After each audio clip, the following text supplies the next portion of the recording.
So the NBA season is 9 days away and we've already gotten some preseason action. I've already done my standings predictions, so if you haven't seen those, go ahead and check those out. Let's talk about NBA awards. We can start off with the MVP, and I think it's almost written on the wall. Luka Doncic has a really good chance to be this year's MVP. He has cemented himself as one of the best players in the league, and the media absolutely adores this man. So it doesn't seem like a lot could stand in the way of his campaign for the award. But one thing that concerns me is the team around him. Yes, he has a lot of solid players, but his second best player is Kristaps, who can never seem to be healthy.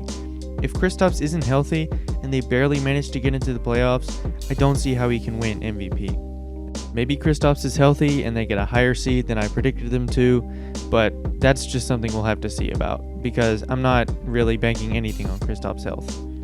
I think Dame could also be in the conversation if he does what he did last year and has his team at the 3 or the 4 seed, maybe the 2 seed if the Clippers slip, who knows. AD could also be in that conversation if he's putting up big numbers and the Lakers at the 1 seed. But let's talk about a real dark horse pick, Devin Booker. Before you click off, hear me out. He averaged 26.6 points, 4 rebounds, and 6.5 assists on pretty good efficiency. Now he has Chris Paul, who will get him easier looks, making for more efficient shots. So let's say Booker is averaging 28 points per game, and 6.5 assists again. But this time, the Suns are the 5 or the 6 seed. What's wrong with him winning MVP or being in consideration for it? I mean, the 5 or the 6 seed may seem low for an MVP, sure. Maybe they get the 4, who knows. All I'm saying is that Devin Booker is a dark horse candidate for MVP in my eyes, but Luka Doncic is probably going to win it. Defensive Player of the Year is honestly going to be down to the same candidates probably, Giannis, AD, Gobert. I think there's a chance Giannis wins it again. I think there's a chance AD wins it. Gobert always has a shot. I mean, there are guys like Ben Simmons and Bam Adebayo who could give these guys a run for their money. I don't think Kawhi will be in consideration just because he probably won't play enough games. If I had to make a pick, it would probably be Giannis, because Giannis is an absolute freak of nature and can't be stopped. So yeah, he'll probably do it again.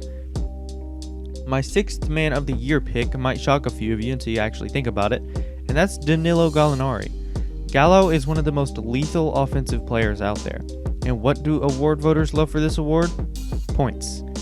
Now, I'm not saying he'll average like 18, 20 points off the bench or whatever. That's really unlikely, honestly.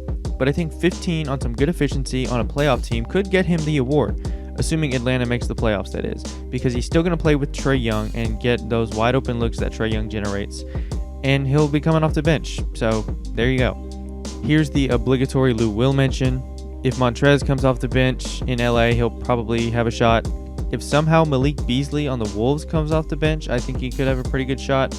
Maybe Kelly Oubre will get big minutes off the Warriors bench and be in the running. Who knows? But Gallinari is my pick for the award. Most improved player is a pretty interesting conversation, because who knows who will take a jump this year. I think the more interesting candidate is Shai Gilgeous-Alexander, but it really could go either way for him. The Thunder now look like George Hill, Shea, Dort, whoever at power forward, and Al Horford, plus like 9 7th graders. I don't think this team is going to be good at all, and having this much of a load could either blossom Shea into a young star, or it could crumble on top of him and bomb his efficiency. So almost a boom or bust pick for this award, I guess. Another candidate to talk about is again Malik Beasley. He's going to be getting a huge minutes increase from what he had in Denver, so maybe that's less impressive to the award voters, but he'll be getting his shots and putting up numbers that will probably be a lot better than his 11 points in Denver. Maybe Michael Porter Jr. could sneak in and take the award.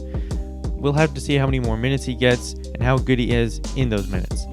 In the games he played, averaging 16 minutes per game, he averaged 9 points on 50, 42, 83 splits. So even worse efficiency for the 15 points a game could be pretty good for him. Whether that wins Most Improved Player, I'm not sure. Now for the last award, I'm going to talk about Rookie of the Year. My pick is Lamell Ball for a couple reasons. One being he already has so much media coverage and hype that even if he disappoints, he'll still be everywhere and in everybody's mind. And I promise you, they're already going to be pushing the Rookie of the Year narrative as soon as the season starts. Second reason being that I think he will be the best day one rookie because of his passing ability. He's already shown his feel for the game and ability to make very good passes and run the offense well. I mean, how many people can make full court dimes? Very, very few.